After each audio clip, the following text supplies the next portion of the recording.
the High Commissioner of India, His Excellency Mr. Mehtaji, the members of the Management Committee of the Nag Baba Kuti Mandir, Permanent Secretary Dr. Binesh Kumar, distinguished guests, ladies and gentlemen. Namaste and a very warm greetings to you all here today.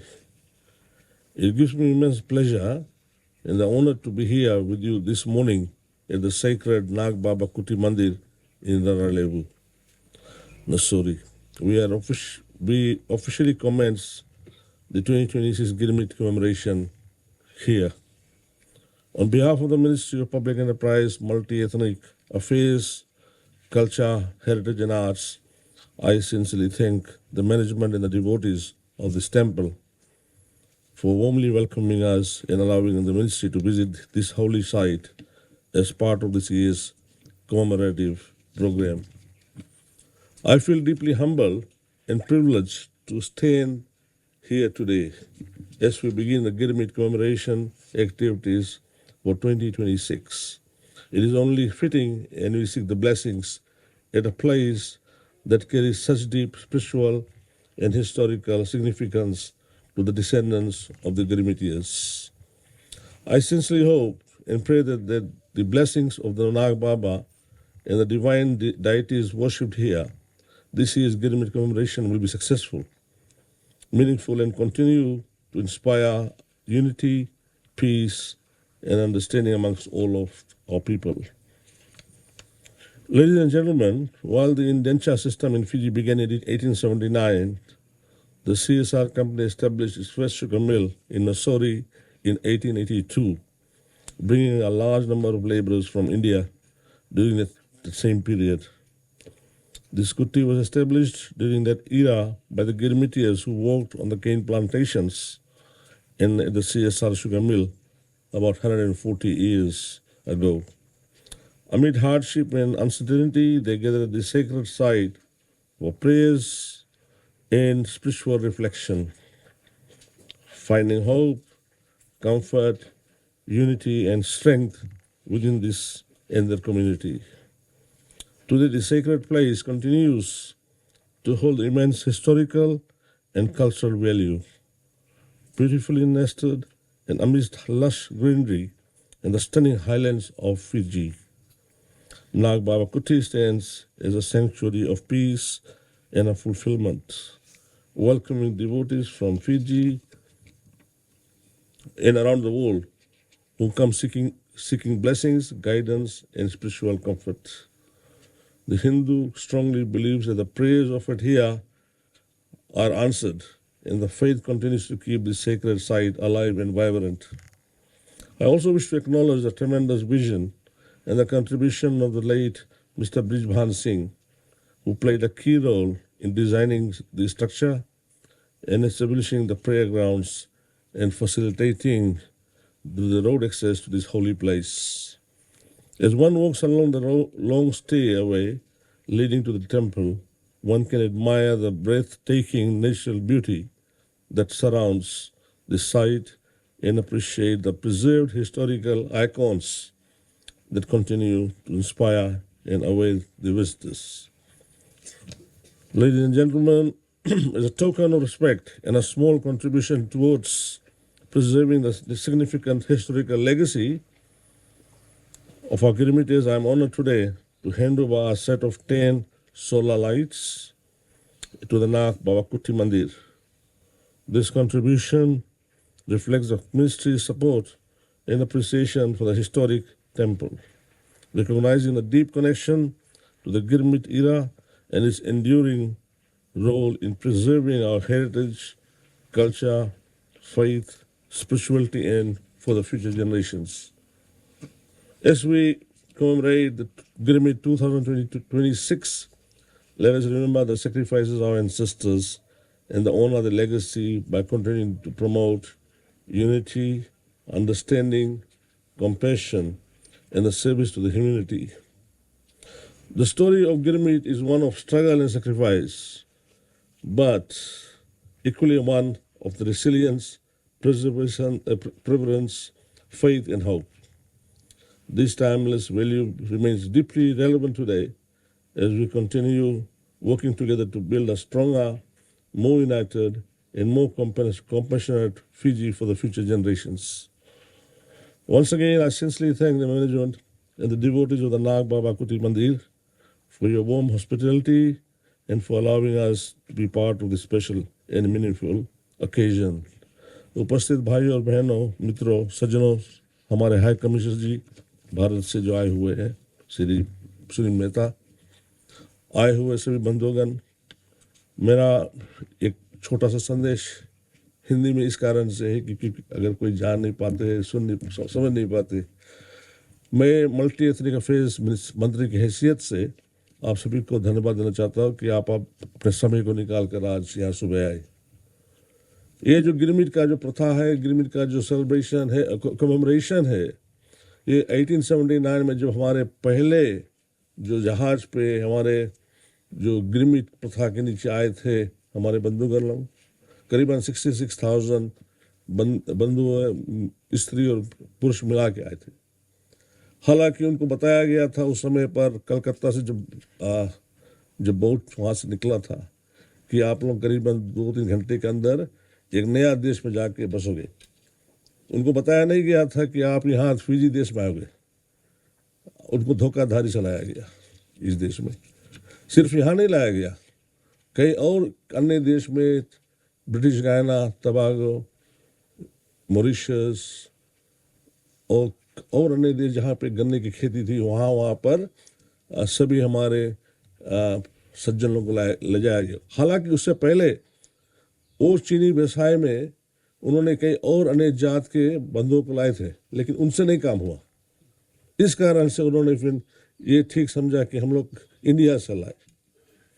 तो कई हमारे जो आज यहाँ पे हमारे जो generations है वो बिहार से आए हुए हैं, कलकत्ता से आए हुए हैं, साउथ इंडिया से आए हुए हैं। तो इसी तरह से आप देखिए कि हमारे यहाँ पे बड़ा इंटीग्रेटेड कम्युनिटी है, एक जात का नहीं है, सिर्फ सभी जात की सभी जगह से इंडिया से आए हुए।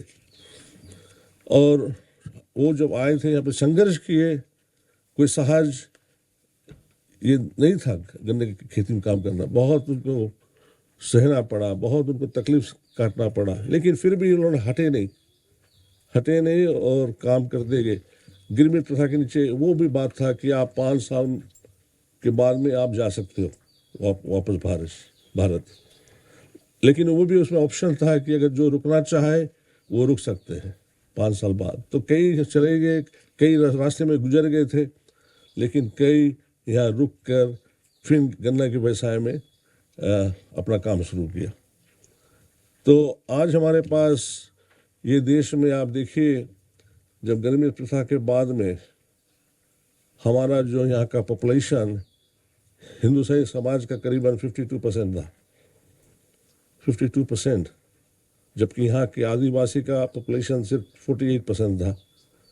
87 के बाद में जब हादसा हुआ, उसके बाद में हमारे हिंदुस्तानी समाज के कई वर्ग के बच्चे, बूढ़े, माँ बाप, जिसको मौका लगा बाहर जाने के लिए, चाहे ऑस्ट्रेलिया हो, चाहे न्यूजीलैंड हो, चाहे अमेरिका हो, चाहे कनाडा हो, वो आशा से निकले। और हम लोग भी एक सरकार की हैसियत से किसी को रोक नहीं सकते, जिसको अगर दिलचस्पी है जाने को जाएंगे। लेकिन जो यहाँ बचा है, मेरा संदेश बहुत साफ है, हम लोग को मिलजुल के यहाँ पे रहना है। जो बचे हुए, एक दूसरे जो हमारे जो ईतों की भाई बहन है और जो हमारे हिंदुस्तानी समाज है, क्योंकि हम लोग को यहाँ रहना, हम लोग को यहीं पे मरना, यहीं पे जीना। इसी कारण से आज जो मंदिर बना है, जो कुटी बना है, किसके लिए बना है?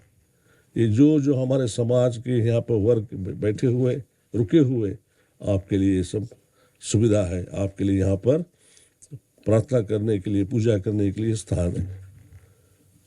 मैं ज़्यादातर ये कहता हूँ कि मैं धन्यवाद देना चाहता हूँ हमारे प्रधानमंत्री को, श्री रंबुका को, हमारे जो संसद में हमारे जो खास करके सरकार के आदमी, मैं विरोधी की बात नहीं कर रहा हूँ, वो तो बेवकूफ़ है वहाँ पे, लेकिन जो मंत्रिमंडल है, जो हमारी सरकार है कोलिजन, मैं उनकी धन्यवाद देना चाहता कि उन्होंने निश्चय कर एक गिरमिट डे का कमेमोरेशन डे के लिए पब्लिक हॉलिडे घोषणा किया।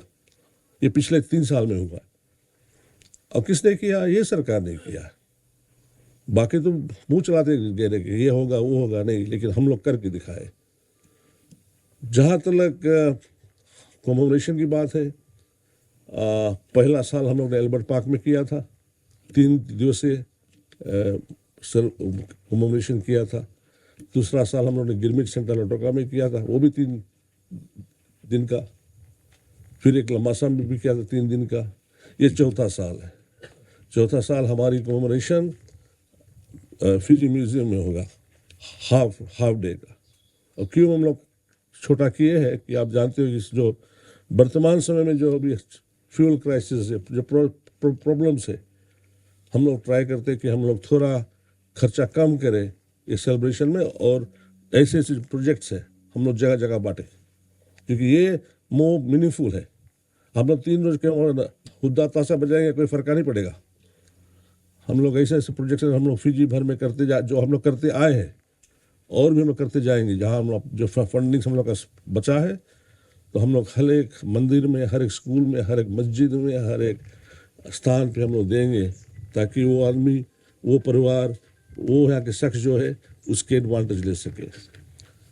और अंत में जो जहाँ तक गिरमिट प्रथा की जो रिकॉर्ड्स की बात है, क्योंकि जब यहाँ पर जब पहला जहाज आया था, जैसे मैंने कहा 66,000 जो इमिग्रेंट्स पासेस बने थे। हर एक जो बंदा वहाँ से चढ़ के आया था, उसका नाम, रिकॉर्ड्स, कहाँ से आया, कैसे आया, कौन जहाज पे आया, कितने वहाँ गुजर गए थे, कितने वहाँ बच के आ गए, कितने हैं, कौन गन्ने के खेत पे, कौन कॉटन फार्म पे है, और कौन अलग अलग जगह पे उनको बसाया गया था। ये सब रिकॉर्ड्स फिजी म्यूजियम वहाँ पर है, हाँ, नेशनल आर्काइव में। लेकिन वो जो पन्ने हैं वो बड़े कमज़ोर हो गए, लगभग फटने के बराबर हो गई। तो उस कारण से हमारी सरकार ने, ये मंत्रिमंडल ने, मतलब मिनिस्ट्री ने ये फैसला किया कि हम लोग सब ये रिकॉर्ड्स को हम लोग उसको डिजिटाइज करें, ताकि वो सब रोज़ का सदैव वो पन्ना तो रहेगा, बट लेकिन पन्ना आप छूओगे पन्ना फट जाएगा। तो हमारी एक प्रोग्राम है जिसमें हम लोग ने पिछले ये वर्ष शुरू किया था, स्टेज 1 जो कंप्लीट हो गया है, और स्टेज 2 आने वाले बजट के बाद में होगा, ताकि हर एक रिकॉर्ड्स, हर एक बंदा का रिकॉर्ड, हर एक स्त्री का रिकॉर्ड जो भारतवर्ष से आया था, अगर आप अपना परिवार के बारे में जानना चाहते हो, आप अगर अपने रिश्तेदार के बारे में जानना चाहते हो, तो वहाँ पर वो ऐसा सिस्टम रहेगा कि आप अपना कुछ 1-2 खाली इंडिकेशन दोगे तो तुम्हारा पूरा जड़ पुलई से पता चल जाएगा कि आप कहाँ से, भारत से कहाँ से आए थे, और तुम्हारे कितने परिवार आए हैं, कहाँ कहाँ बसे थे, और कौन कहाँ है या कहाँ नहीं है। तो ये सब हम लोग जब लॉन्च करेंगे ये डिजिटल प्रोग्राम आने वाले 6-7 महीना में, तो हम लोग एक बार फिर से डेमोन्स्ट्रेट करेंगे कि किस तरह से आप अपने पूर्वजों को रिकॉर्ड्स निकाल सकते हो। तो बहुत बहुत धन्यवाद आप सबको हमारी बात सुनने के लिए, और श्री हाई कमिश्नर जी बहुत धन्यवाद आपके लिए भी, बड़े शॉर्ट नोटिस पे आए हुए, और एक बार फिर से पूरा धन्यवाद। अश्विनी।